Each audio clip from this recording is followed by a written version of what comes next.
On va maintenant s'intéresser au théorème de géométrie vectorielle 2, donc celui qui concerne la distance d'un point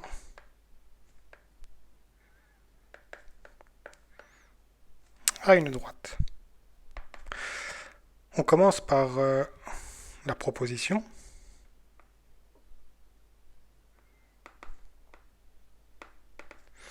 Qui nous dit donc si on a une droite D,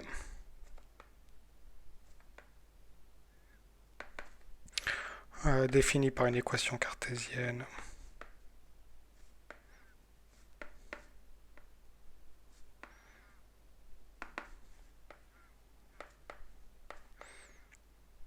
on va même préciser définie par l'équation cartésienne alpha x plus bêta y plus gamma égale 0 et ayant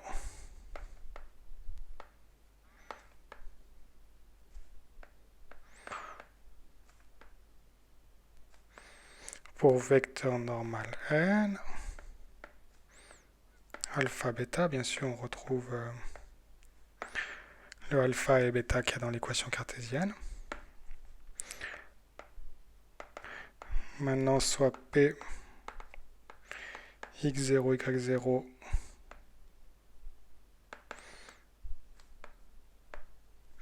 en point du plan. Dans la distance du point P à la droite D, qu'on note donc distance avec un D grec, le delta grec et D, est donné par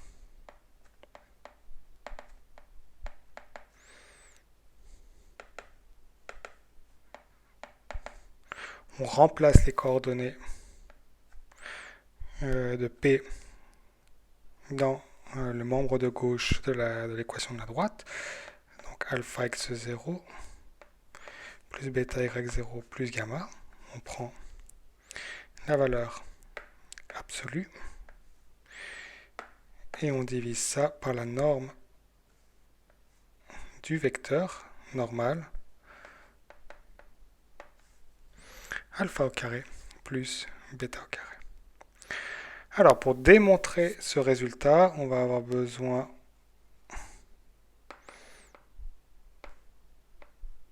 d'une proposition, donc la proposition 2, qui va être que si on a deux vecteurs non nuls,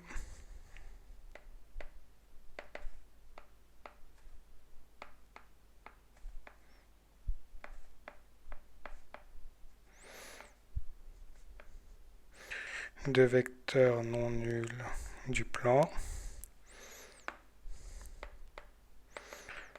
soit P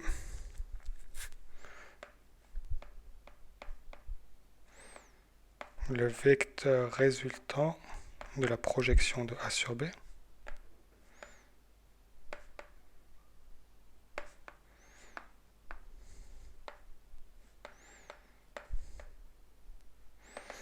alors on n'a que le vecteur P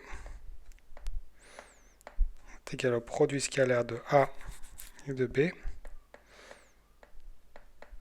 divisé par la norme de B au carré fois B. Toute la première partie ici c'est en nombre, parce que ici j'ai un nombre, ici j'ai un nombre, tout ça c'est en nombre, fois B. Donc bien sûr parce que P est collinaire à B, donc ils sont forcément dans la même direction. C'est ce qui apparaît ici en nombre fois B. On va pouvoir prouver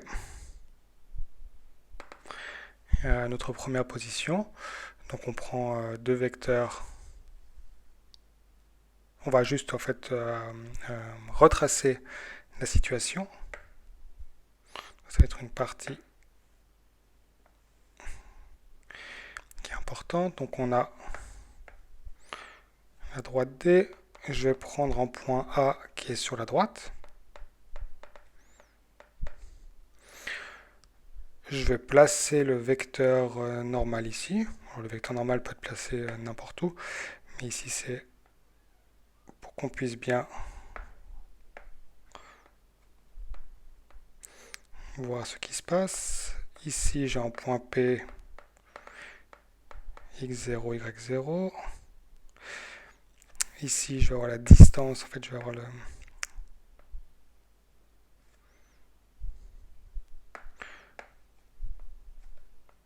j'ai la distance de P à D, donc qui consiste à calculer la distance du morceau du segment perpendiculaire entre P et D. Ici, j'ai le vecteur AP.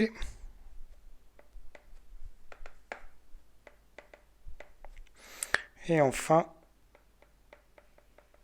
ça c'est l'astuce de la démonstration. Ici, j'ai le vecteur P, donc qui correspond à la projection du vecteur AP sur N. Si vous avez tout bien tracé, vous avez déjà fait pas mal de points à ce moment-là. Maintenant, on va partir un peu sur tout ce qui est calculatoire.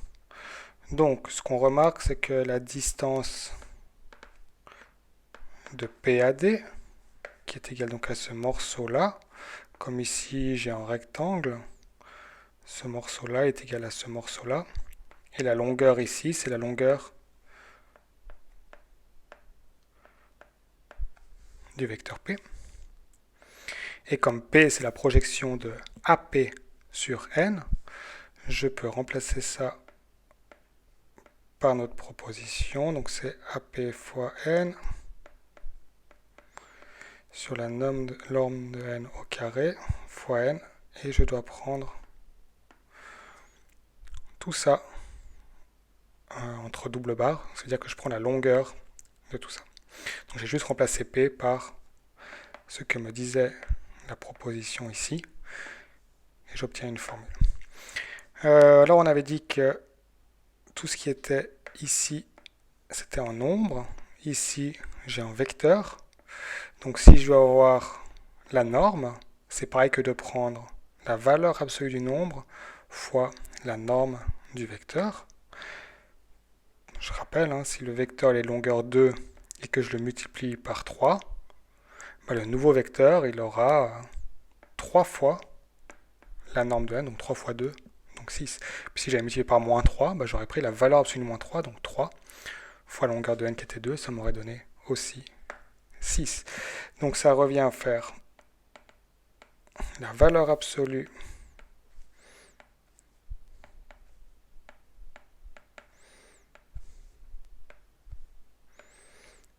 de ce grand nombre-là fois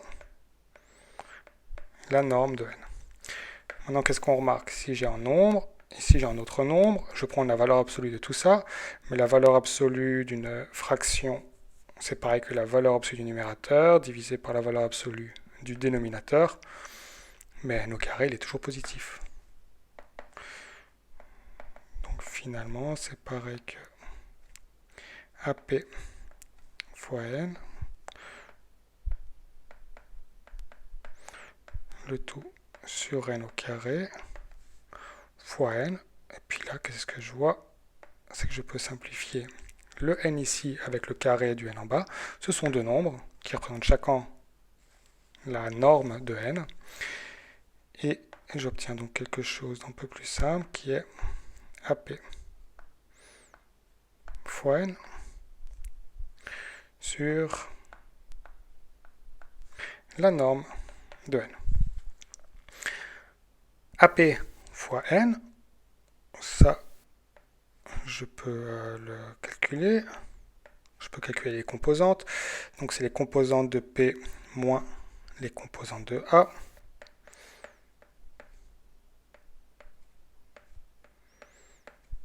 Je rappelle, c'est OP moins OA. Et puis N, on connaît, c'est alpha, bêta. Le tout divisé par la norme de N. Si j'applique maintenant le produit scalaire, ça fait le produit des premières composantes plus le produit des deuxièmes composantes. Le tout toujours divisé par n, la norme de n. Je calcule un peu tout ce qu'il y a ici. Alpha x0 moins alpha a1 plus bêta y0 moins bêta a2, le tout sur la norme de n. Alors la norme de n, cette fois-ci, je vais la calculer. Donc c'est la valeur absolue de la somme des composantes au carré.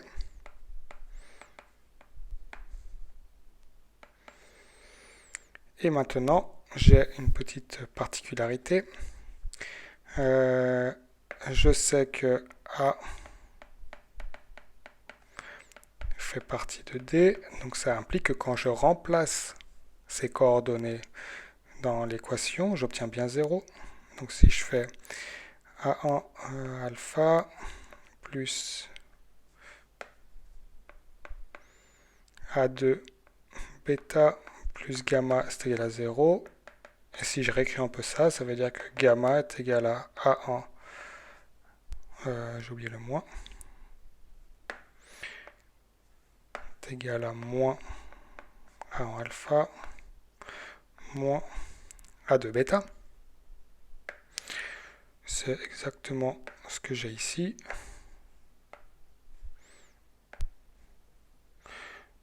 Donc je peux remplacer ce que j'ai mis en jaune par gamma.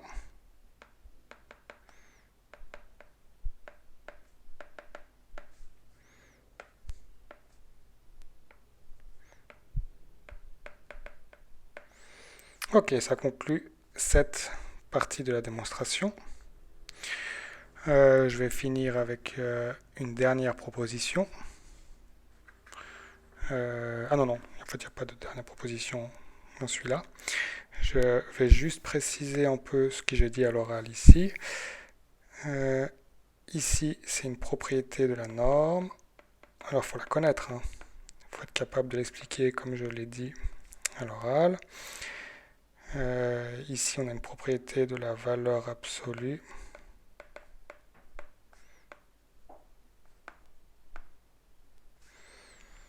Ok. Donc, je rappelle pour la propriété de la norme. Si par exemple, j'ai un vecteur n qui vaut 3, 4, alors la norme de n c'est 3 au carré plus 4 au carré à la racine carrée c'est 5. Et donc si je prends la norme de moins 2 n, il est 2 fois plus long.